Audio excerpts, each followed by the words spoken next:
உங்க பயிர்களின் வேர்களை உள்ளே இருந்தே அழித்துக் கொண்டிருக்கும் கண்ணுக்கு தெரியாத கொலைகாரர்களை பற்றி தெரியுமா?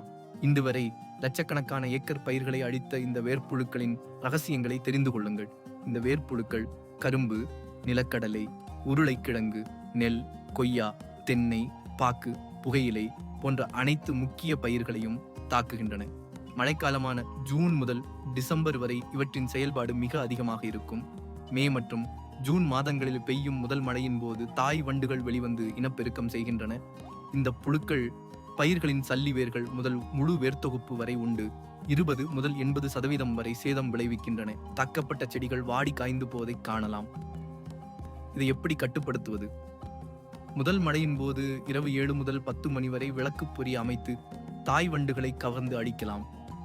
வயலை சுற்றியுள்ள புதர்களை அகற்ற வேண்டும். கோடையில் நிலத்தை நன்றாக உழுவதன் மூலம் மண்ணில் உள்ள கூட்டுப்புழுக்கள் வெளிவரும்.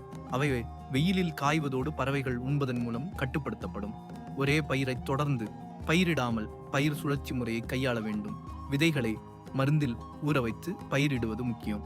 மெட்டாரேஷியம் அனிஜோபிலியே பூஞ்சானத்தை பயன்படுத்தி இயற்கையான முறையிலும் இவற்றை கட்டுப்படுத்தலாம்.